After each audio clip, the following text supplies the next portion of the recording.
Good morning, Stuart. Thank you very much for joining us today. We're just going to wait a couple of more minutes for any more delegates to join us, and then we'll get started quite soon. I hope that's okay.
Great. Okay. Well, I suggest we get started then, really.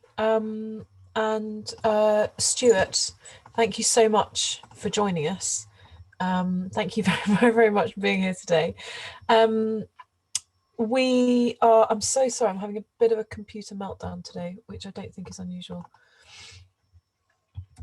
So welcome very much to this meeting, which we were hoping to be joined by your neighbouring parishes and councillors, but we will catch up with those at a different time.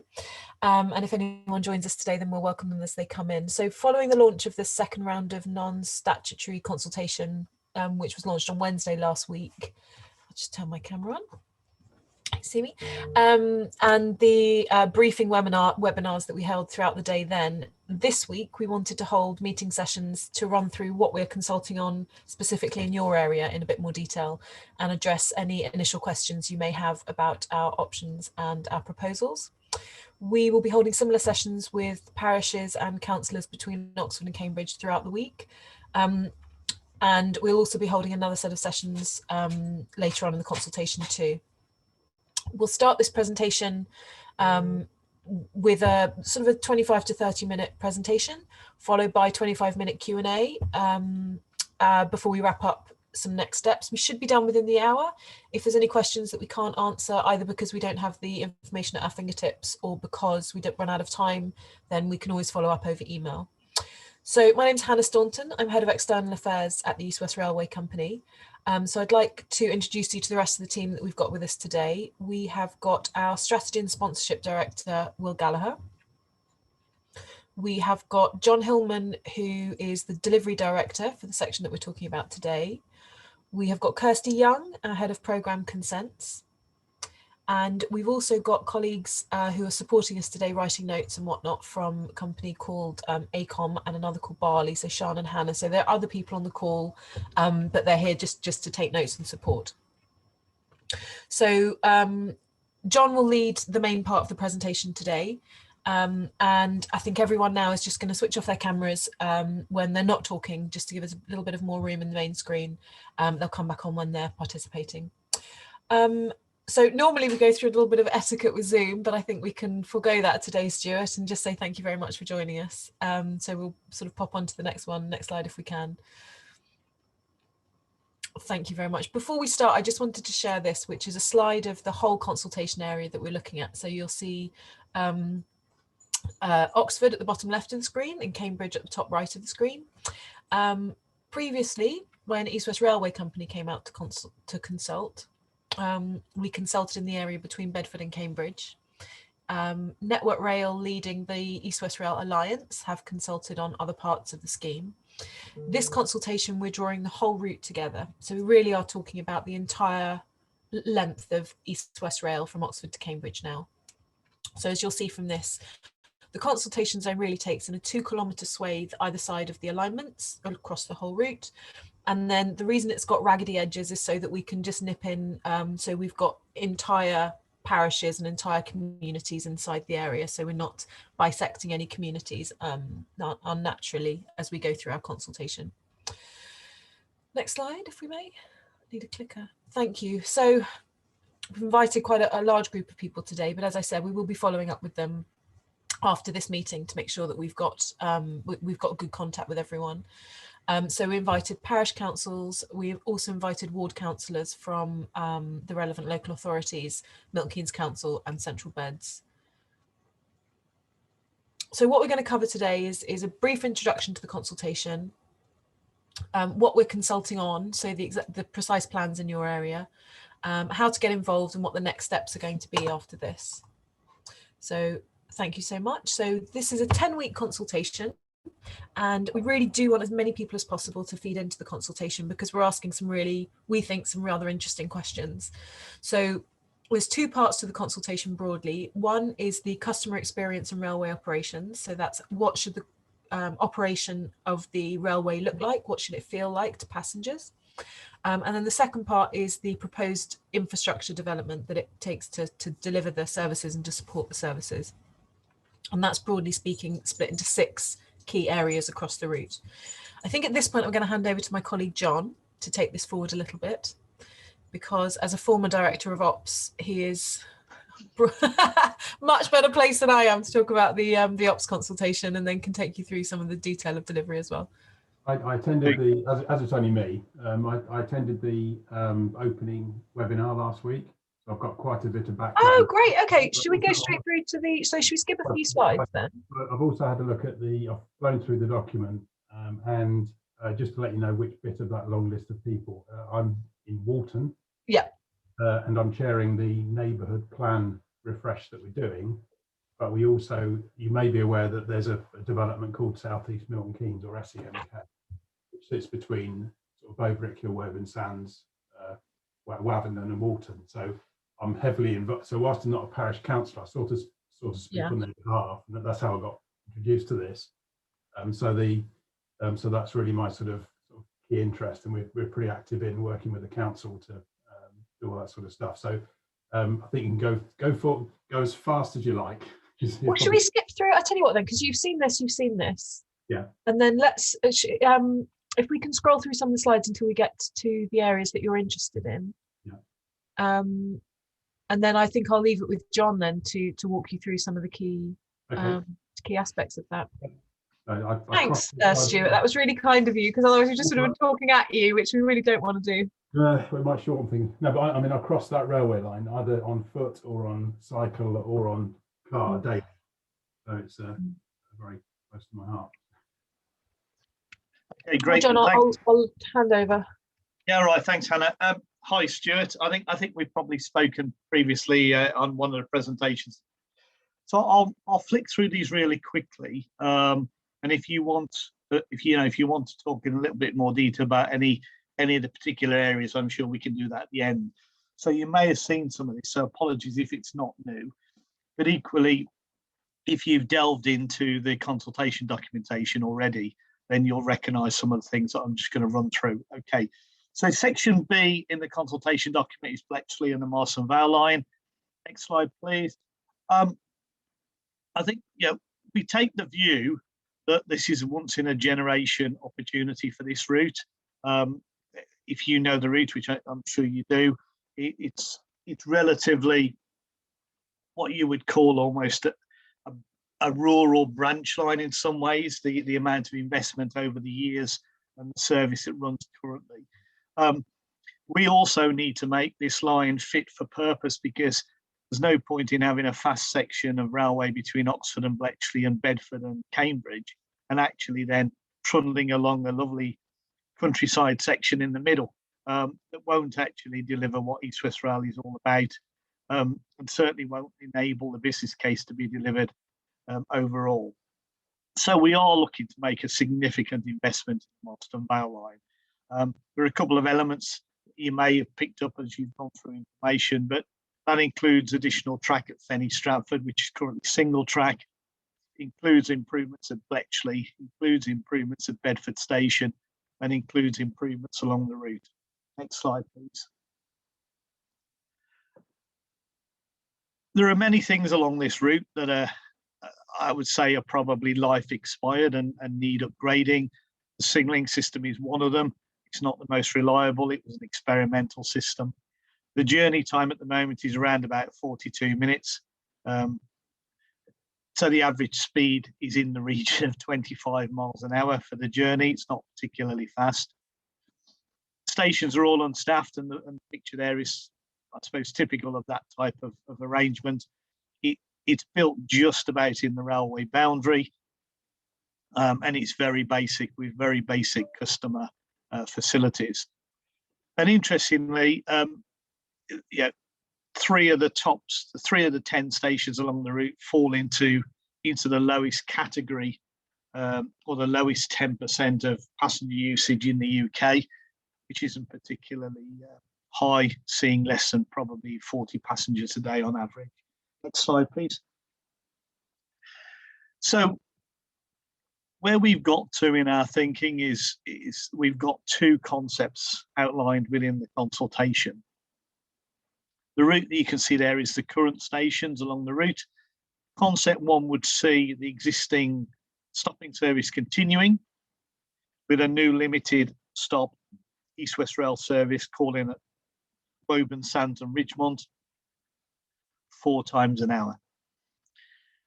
The second concept would see an amalgamation of stations into 5 new stations, and then you would have a mix of services. So 2 of the services heading from Bletchley through to Cambridge would call at all 5, whereas the Oxford-Cambridge service would call at 2.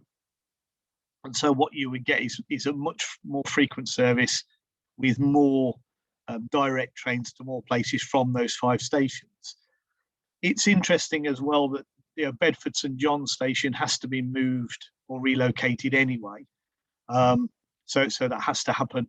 And our proposals include Ridgemont needing to be relocated because we've either got to, in option 1, put some passing loops in to continue to allow the local service to operate in amongst the fast services, or in option 2, where we relocate the 5 stations, Ridgemont moves anyway. So there are some stations that have to move regardless of the option. Next slide, please. So what does that look like? Well, just putting it out as a picture, really, to help understand what concept 1 looks like. The light blue is the current local service that's in place today, and then we would see an overlaying of an East West Rail service, 2 of those between Bletchley and Cambridge an hour, and 2 between Oxford and Cambridge an hour, calling it Woburn Sands and Ridgemont. And that would mean 5 trains an hour operating down that route in each direction. Next slide, please. What does it mean for local communities? Well, Woburn Sands and Ridgemont will benefit from direct trains to and from Cambridge and Oxford anyway. Existing communities can continue to access the local service that operates today. And as I said, some of those stations are quite poorly equipped and are likely to remain that way. They're certainly not within East West Rail's plans to do more work to those existing stations that would remain. There is a possibility that some villages would experience additional traffic or cars being parked in the vicinity of stations, particularly if you get more trains overall at places like Ridgemont and Woburn Sands. So we won't, in this scenario, we wouldn't be providing car parking facilities at the likes of Stuart or Lidington or Kempton Hardwick. So you do risk people wanting to use the service and then having very little in the way of facilities of car parking, etc., to be able to use. Next slide, please. Concept 2, as I outlined, is in effect 5 consolidated stations. Bedford St John's moved anyway. Ridgemont has to move regardless of the option. The other 3 stations would be consolidated and identified or placed in slightly different areas, relocated. So you'd have a station at Woburn Sands, Ridgemont, Lidlington relocated, Stuartby relocated, and Bedford St John's relocated. And you would have, in effect, all 5 of those being served by 2 trains an hour. All of those trains going through to Cambridge, and then Woburn Sands and Ridgemont, as the original concept as concept 1, you would have those trains being served by 4 trains an hour. 2 of them direct to Oxford and all 4 direct to Cambridge. So you would have more people would have access to more frequent services in that scenario. However, what I would say is both concepts are on the table. They're very different. We don't have a preference. They're there because we think actually there's opportunities. But we also understand that, the existing services is people like what they've got sometimes, and we have to respect that. So these are just 2 different ideas and absolutely out there because we want people to tell us what they think and what they would prefer or what appeals to them. Next slide, please. What does concept 2 mean in a bit more detail? Well, there's the 5 sort of relocated stations on the map to give you an idea what that looks like. More communities would have access to faster services, so those 2 trains an hour complete the journey between Bedford and Bletchley in around 22 minutes compared to the 42 today. And the 5-stop service would take 27 minutes. So there's an overall gain in faster journeys along the route. Because we're not having to interface with a local service as well, it's quite likely that the overall service concept would be much more reliable. We don't have to have trains overtaking, which can cause delays. We'd also have 5 brand new stations, and those stations would be built to new standards, accessible, better facilities, much more sort of thing you would hope to expect or see if you turn up at your local station with a modern, accessible station. And equally, how do we use those stations within the community and how do they interface with the community? So as we haven't just got a station, we've got something the community can interface with as well. It's likely that we would provide more facilities, so car parking, and avoid people placing cars in streets around stations, etc. Next slide, please. So just moving on to one end of the route, we've obviously got Bletchley Station. We expect to see a lot more patronage at Bletchley, and we know that you can obviously connect to Bletchley to locations further afield. We are considering a range of improvements at Bletchley as well. Next slide, please. And these would include things like altering or replacing the current station footbridge, whether that's all of it or whether it's part of it, providing step-free access to platform 6, and that picture is the current arrangement. We would look at whether or not we need to do any work to the station building and whether there's improvements we would need to make or want to make. Again, looking at station car parking, whether there's an opportunity to improve that or increase that. We may look at platform alterations to improve the platforms for East West Rail services, and equally that may include an additional platform 6 next to or opposite to the current platform 5. And also we're working with a local authority to look at whether there's an opportunity to create a new station entrance to the east side of the station, which would be connected to the new East West Rail station that's being built as part of CS1 at Bletchley. Next slide, please. So there are other things taking place. Fenny Stratford If you know the area, then between Bletchley Station and the Fenny Stratford Station, there's an A5 trunk road bridge. We need to increase capacity and double the track through that area. There was a previous second track through there, so in actual fact, from a railway perspective, it's relatively easy to achieve. However, there isn't a bridge that could take it, so we are going to have to do something to span the river and the dual carriageway and the A5 east of Fenny Stratford in order to be able to do that. So there are some significant changes that we'll need to go through in that area. Next slide, please. So we could, and these are just thinking around the options at the moment, we could build new bridges next to the existing bridges, or we could replace the existing bridge with wider bridges. And the next level of design that we're about to commence will start to look at what the options are around both of those, and then get us to a place where we have a greater understanding of what the best approach is. We are looking at the moment as to whether we need to acquire land to do that. So additional land because of maybe the footprint of the bridges, or equally whether we need additional land in the short term while we build the bridges and we get access to them. So again, that will form part of the development work. There are foot-roads and footbridges around there, and obviously the river. So we're working on the impacts around all those things and how we would mitigate that in any approach. We've also got an added complication because there is a railway depot adjacent to there where we'll be using for our services, and we need to interface with that and ensure that we don't affect the operation of that depot. Next slide, please.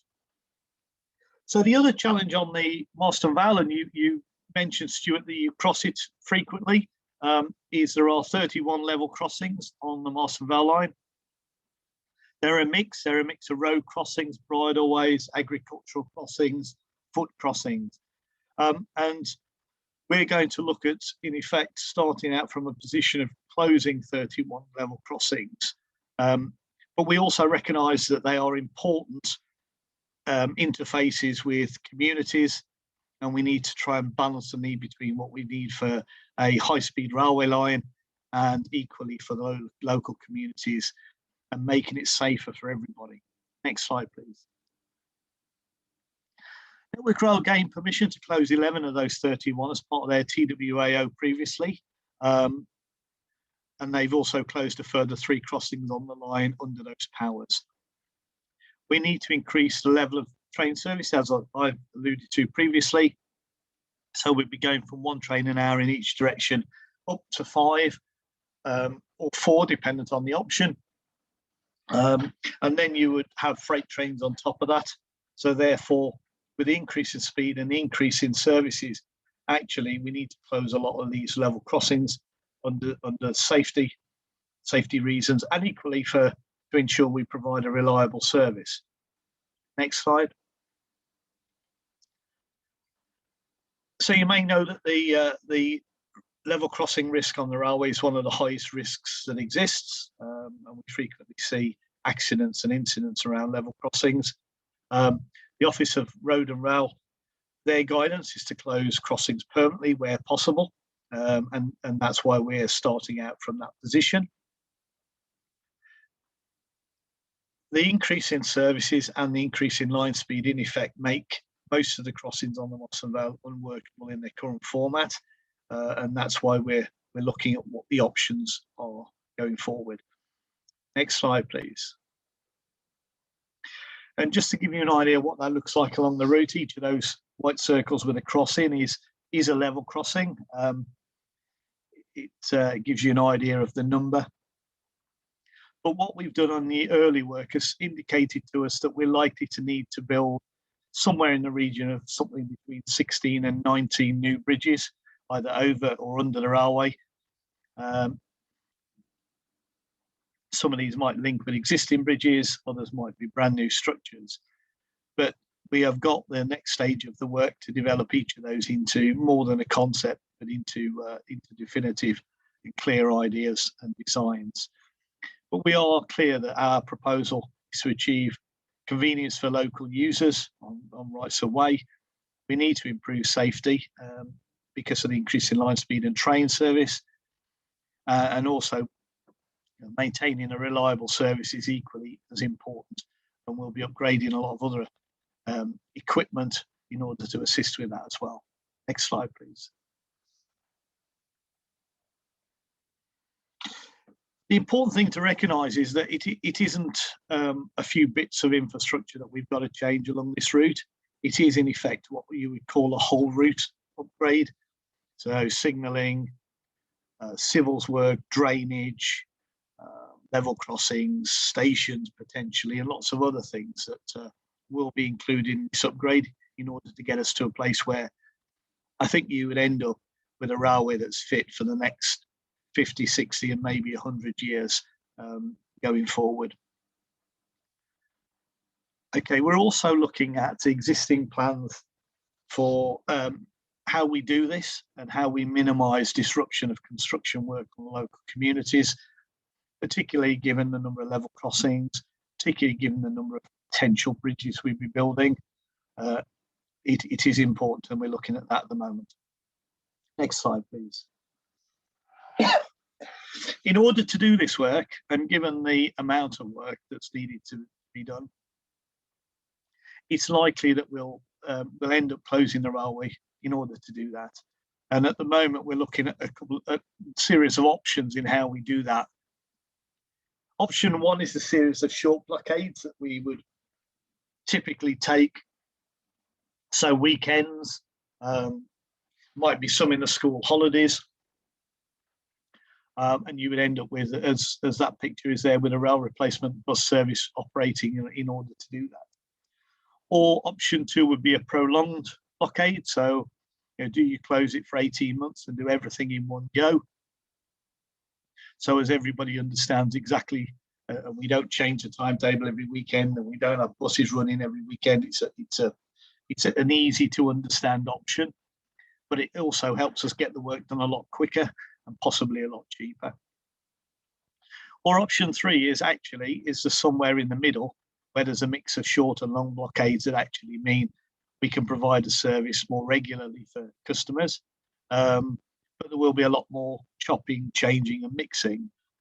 So we're working through those options at the moment to see what we think looks the best mix. Next slide, please.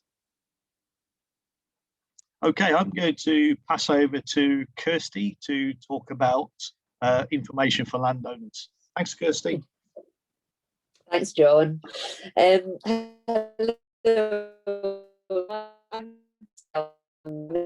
I've also land and property for East West Rail Coast. So really the slide was just the parishes and others, but actually what's happening with landowners in your area. Kirsty, I think we're having some connection problems. Sorry, Kirsty. I'll try switching off my video. Is that any better? Yeah, I think so. Do you want to try? Yeah, do you want to try speaking now? Sorry. Okay, no problem. Thanks for cutting in. If it goes funny again, just let me know. Nothing worse than inside a robot and one of these things, really. I'll try and be brief. We are writing to landowners we have identified that may be potentially affected by our current designs. These are at a very early stage. We are at options, as John's explained, and there's a lot of work still to be done to develop those options. We want to involve landowners early in those discussions so that we could understand, the land use, understand their concerns, and really talk to them about our proposals and give them as much information to obviously provide us with feedback through the consultation process just now. As we go through the consent process, we will be seeking a development consent order for the works that we're doing for the new railway and the improvements to the existing railway, and that will include compulsory purchase powers for land that may be needed outside of the existing railway boundary to do those works. So it's really important that we engage with landowners at the moment, because as with all DCOs, you want to rely upon those powers as a last resort. You know, you want to be able to sort of engage and talk to landowners and try and seek agreements where possible. The process it's not a short process. You know, we're currently at the stage of consultation on our sort of early option development.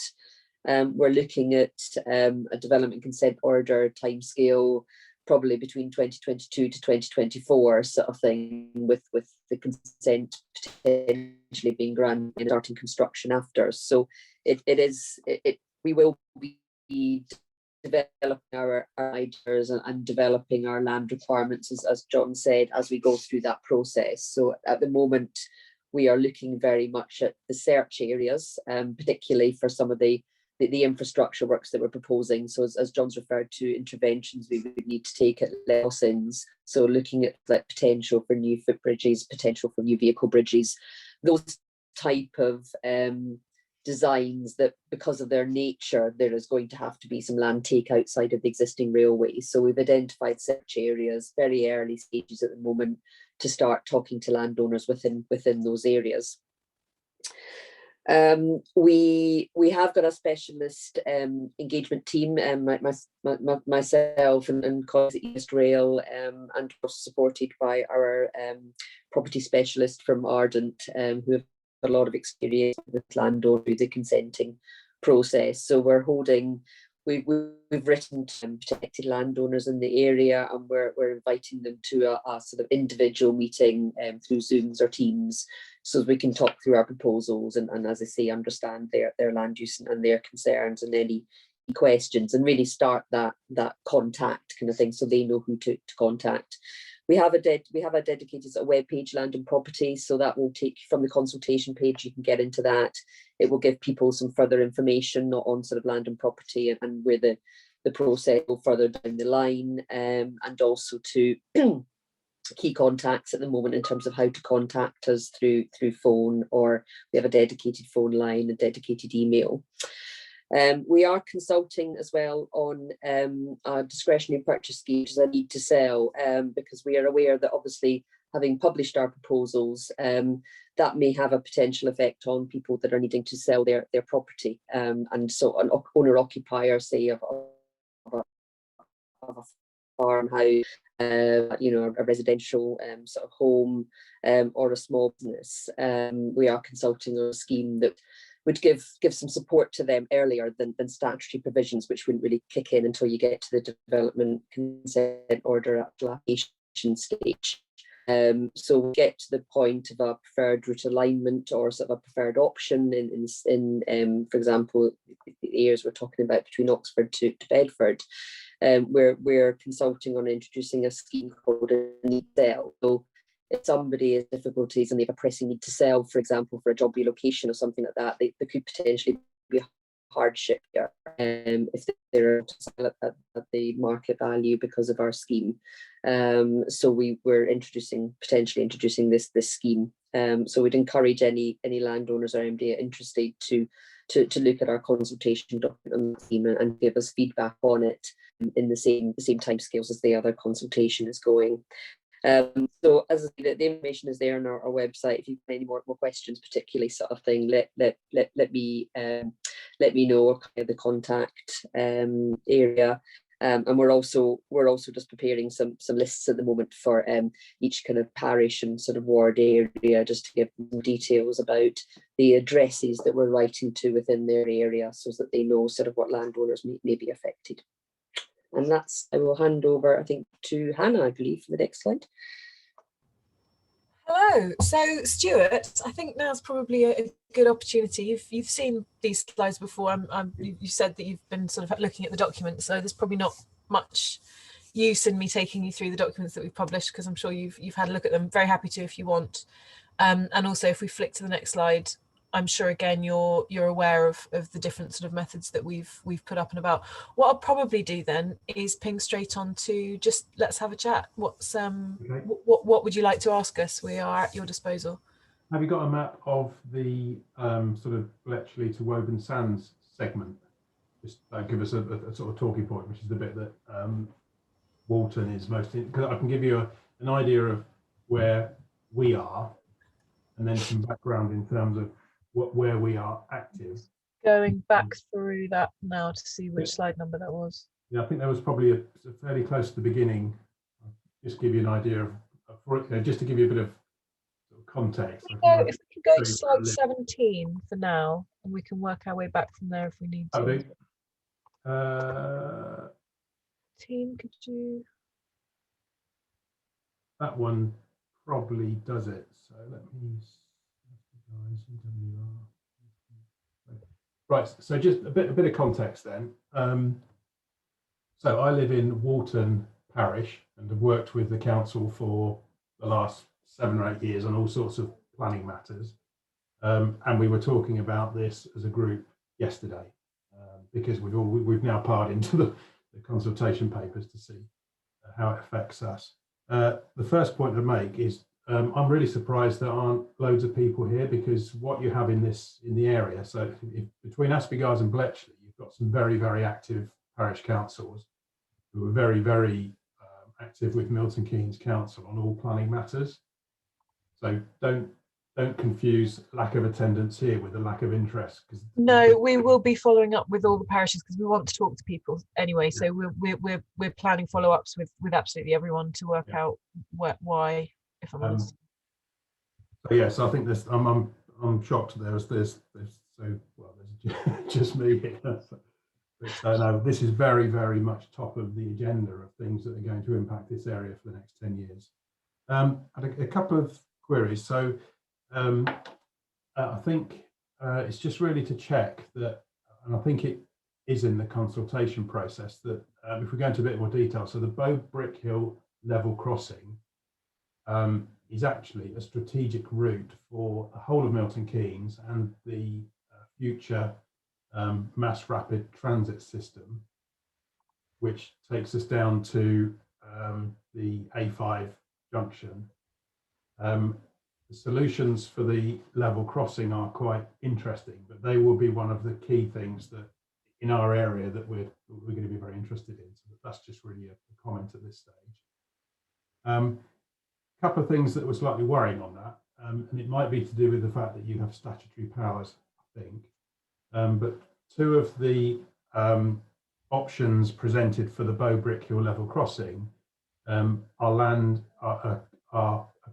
would require land from one site that's allocated for housing and has a development framework, and then another site that actually has planning permission. None of those, the development framework and the planning permission, make no allowance for any kind of bridge that doesn't sit across the current through route, if you like. I think that's something which John, is that something you can, sorry John, is that something you can comment on, or maybe Kirsty actually? I was going to say, as you said, Stuart, that this is the early stage of those discussions. So we will be discussing with landowners and also looking at sort of developers kind of in the area to understand, how proposals might affect how we work together, really, I think. So it is a very early stage, but that's certainly something that we want to be doing kind of going forward. I guess the query I've got is that, so in our conversation with Milton Keynes Council about South East Milton Keynes, which I'll come on to in a second, they've claimed lots of discussions with East West Rail on what's going on, and I guess it feels like from the options that have been put forward that either they haven't or you didn't listen. So I can't believe one of those two. I can't believe either of those two things are the case. Some of the options just show a bit of naivety in terms of what's already there. So I just need to, it's just really to understand, it might be that's just part of the normal process and you'll get into that, or whether there are examples here where you've sort of missed some quite significant things. So Stuart, where we've got to is as Kirsty said, we're really, really early in what are the ideas that could be used here. and I think what we're trying to explore with people is what are the potential options.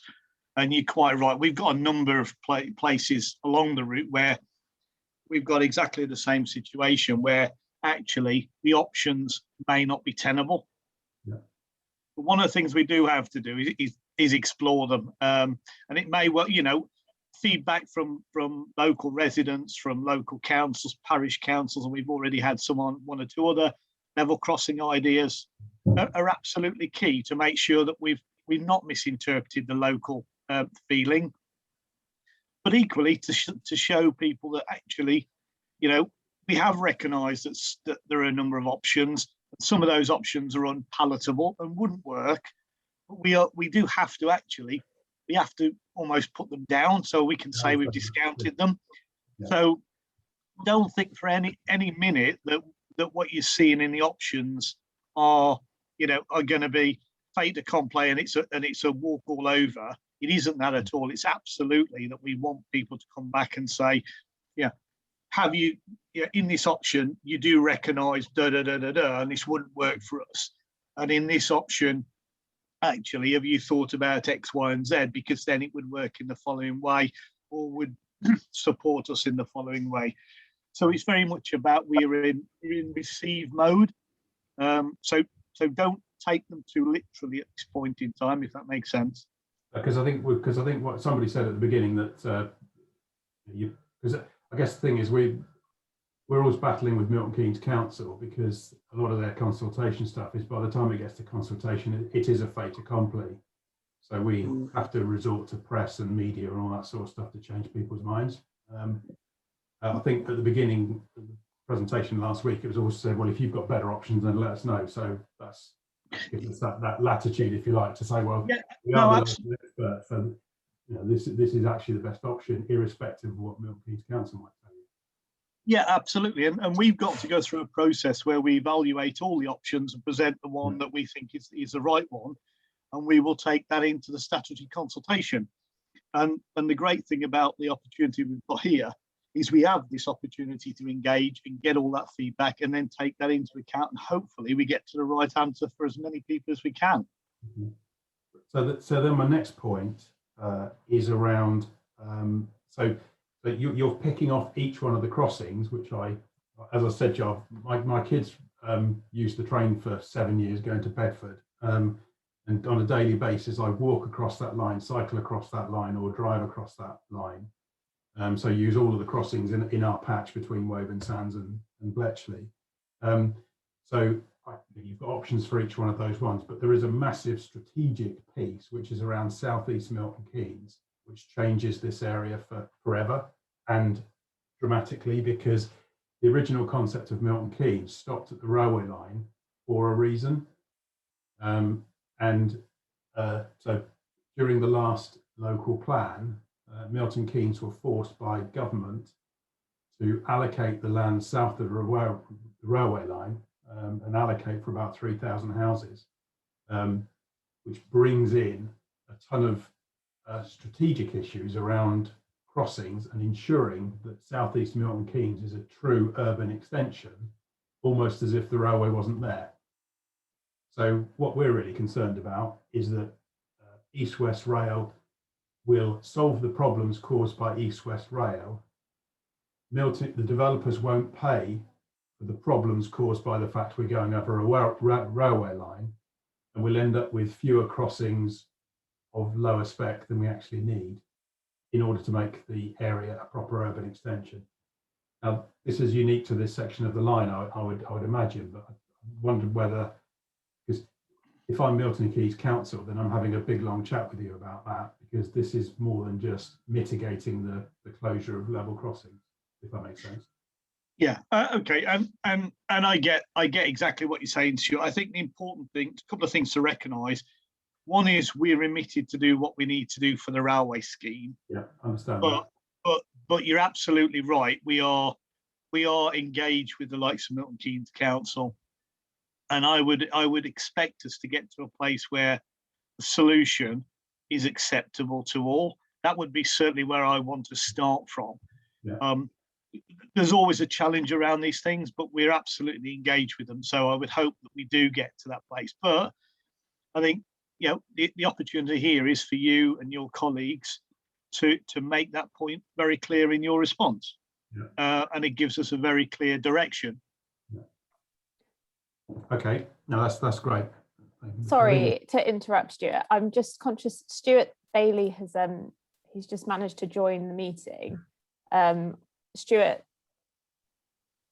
I hope you're there. I think I'm here. Yeah, hello. I'm just conscious we've already kind of taken we only had Stuart on the call from the start, so we've taken him through the presentation that we were going to that we've presented. I don't know if quickly there's anything that you specifically want us to cover. We were just kind of going through a question and answer session with Stuart. Okay, well, firstly, apologies for joining late. My clerk only told me that I was on late last night, and so my apologies. For me, being selfish for my parish, it's all going to be around what's going on with the Aspie Guys level crossing. In fact, just this morning, I've been having a discussion with some of the parishioners around, is it going to be closing? If it is going to be closing, what's going to be happening for the foot traffic and the road traffic across Salford Road? John, I wonder whether you might be able to just talk Stuart quickly through that. And if time now won't allow, I'm again, I apologise. I'm happy to pick it up afterwards if it's. I don't want to just hijack the meeting at the last 10 minutes. So what I'd say, Stuart, is within the consultation document, we've got options for all of the level crossings. And if you would welcome a conversation more specifically about Aspie Guys, then I'd be more than happy to do that. And we I know I've seen there's two options in there, one with a road bridge and one then zipping around through Husband Crawley, and yeah, it would be good to get some clarity around that. Yeah, okay. Well, more than happy to have a conversation with you around that and just walk you through what we've got in the consultation in a bit more detail, if that helps. Yeah, lovely. Maybe we can share emails if we're allowed to even do that on the chat option or something. In fact, you should have mine because I was invited to the meeting. Okay, I'll get our team to sort something out with you. Lovely. Thank you. All right. No problem.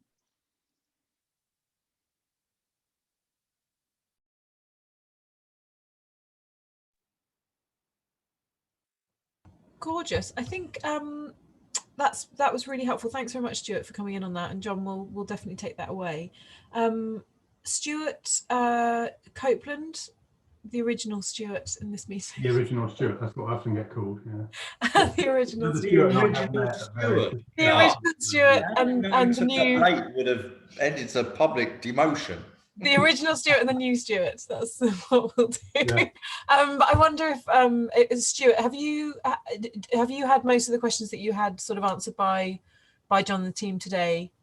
I think so.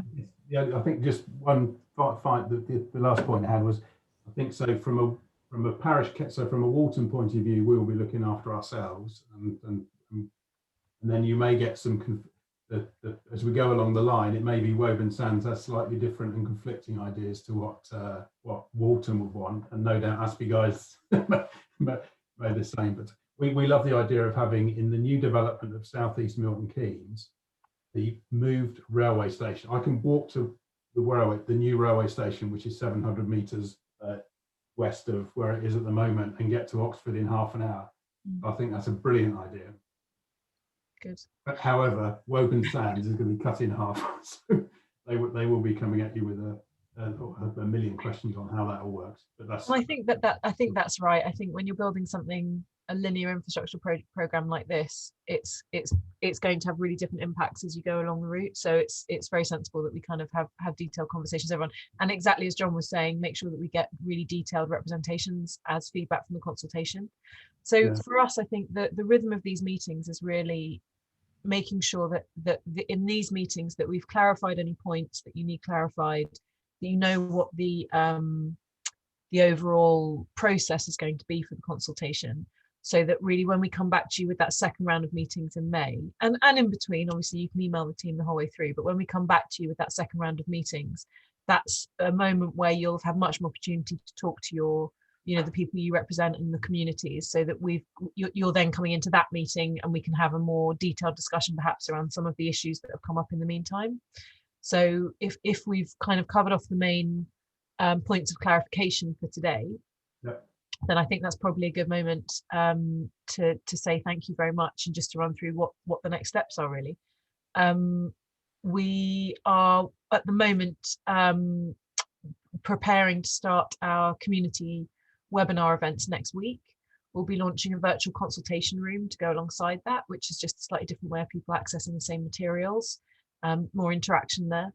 And we are also in the process of sending out hard copy documents to all parish and ward councillors across the route, so that you've got a copy there that you can sort of share with people who aren't as confident online. Those will be out with you quite soon, and summary documents of the consultation will start to land from Friday, with everyone in that consultation zone, in the whole consultation zone, Oxford to Cambridge. That rhythm will continue through the consultation, so we'll have another round of meetings with political representatives, and then we'll have another round of community webinar events and live chat events later in the consultation. Consultation finishes on 9th of June, and really we're looking for representations from as many people as possible. Exactly as John was saying, these are really interesting questions, I think, that we need to have asked of us. So please do make sure that we get those representations through. Thank you. But I think on that note, unless there's anything else that you'd like us to talk with you about today, please do email us. Email address is there, or call. I will say that both of those go through to my team. It doesn't go into a black hole. It goes through to the team that I run, and I talk to them daily about what's coming in and going out. So that's not faceless people, that's me. So do email that if you've got any questions in the meantime, and we'll keep in touch, I think. Thank you. So wonderful. Thank you both very much for your time, and I'm sure we'll see you both again. All right. Lovely. Thank you. Thank you very much. Bye. Bye-bye.